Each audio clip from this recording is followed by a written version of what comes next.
사랑하는 성도 여러분, 어제 하루도 주의 은혜 가운데 평안하셨습니까? 2021년 3월 17일 수요일 아침 매일 성경 말씀 묵상입니다. 오늘은 사순절 제 25번째 날입니다.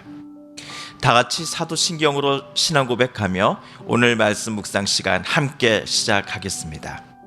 나는 전능하신 아버지 하나님 천지의 창조주를 믿습니다. 나는 그의 유일하신 아들 우리 주 예수 그리스도를 믿습니다.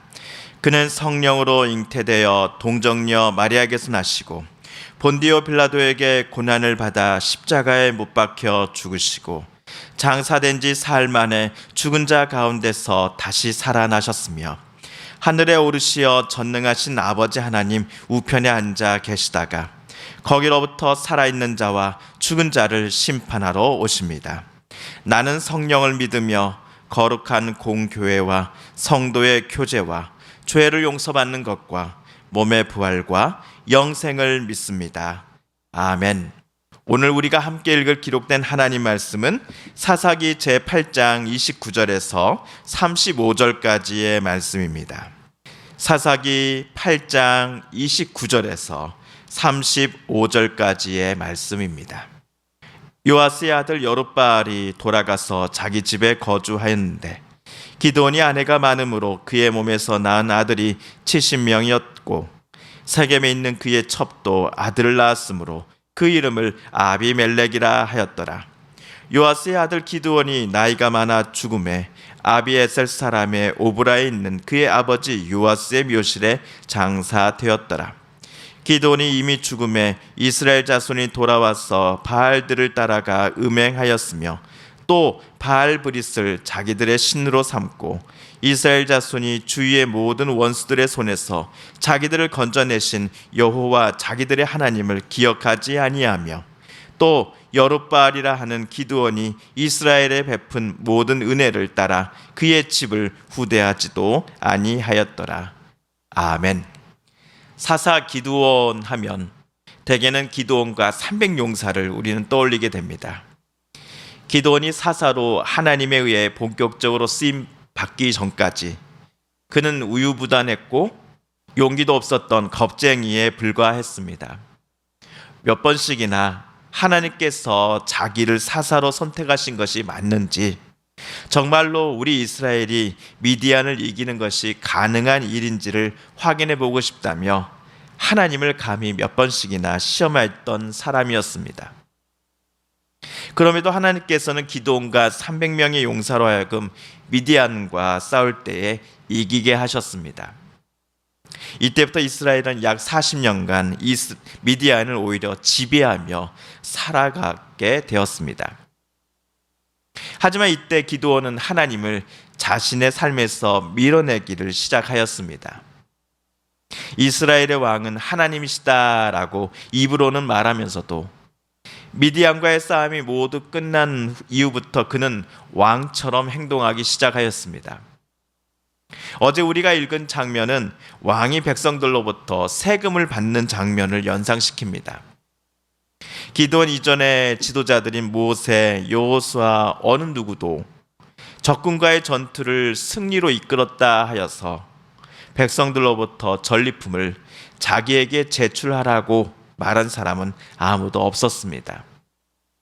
반면 기드온은 백성들에게 미디안과의 전쟁에서 얻었던 전리품들을 나에게 달라라고 요청하지요. 게다가 기드온은 전리품 중 20kg에 해당되는 엄청난 금을 가지고서 에봇을 만들었습니다. 에봇은 대제사장만이 하나님의 뜻과 계획을 하나님께 엽죽고자 할 때 착용하는 옷입니다. 이런 옷을 사사 기드온이 만들었습니다. 정치, 군사 지도자에 이어서 종교 지도자의 역할까지도 기드온 자신이 담당했다는 것을 만천하에 공표한 셈입니다. 이집트의 파라오가 신의 아들이요 신의 대리자를 자처하는 것처럼 이제 기드온도 자신을 하나님의 대리자요 또한 이스라엘의 왕이요 심지어 종교 제사장으로서 백성들 앞에 선언하였던 것입니다. 미디안과의 전쟁에서 이스라엘이 승리한 것, 또한 이스라엘이 미디안의 굴레를 벗어나 오히려 미디안을 지배하는 상황으로 바뀌게 된 것, 이 모든 것들이 기드온 자신의 능력 때문이 절대로 아니다라는 것을 우리는 잘 알고 있습니다.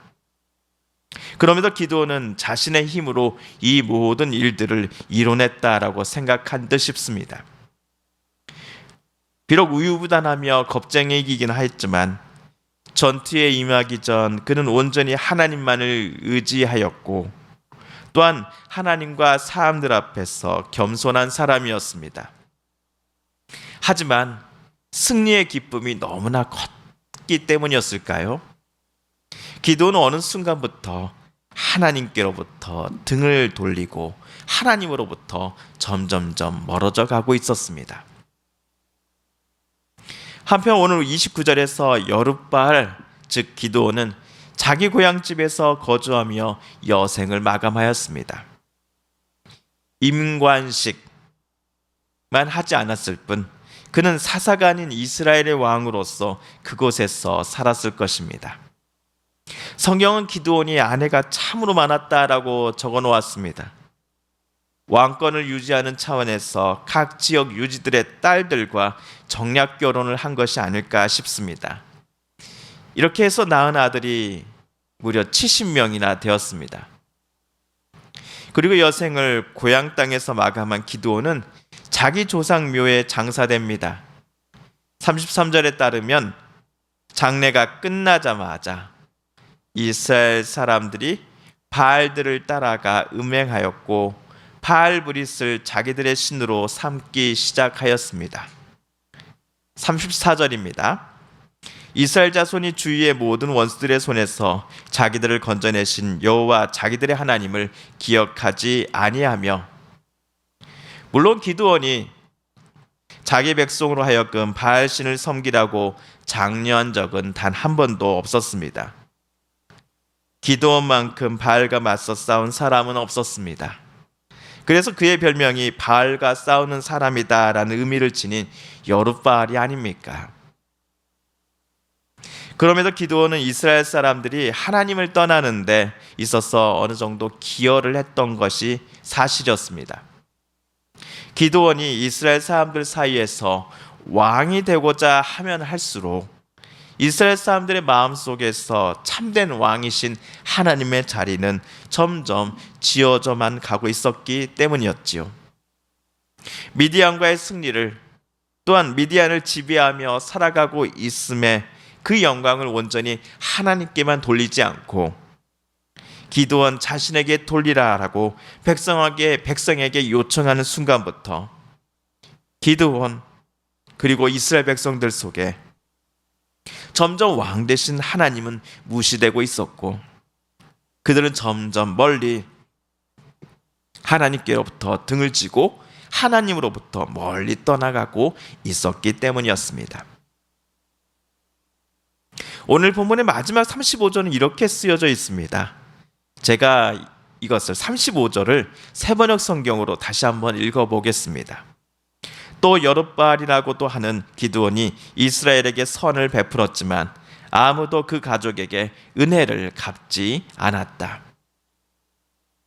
성경도 기드온이 하나님께로부터 사사로 선택받아서 자기 민족 이스라엘을 위해 큰 일을 했다라는 것을 부인하지 않습니다.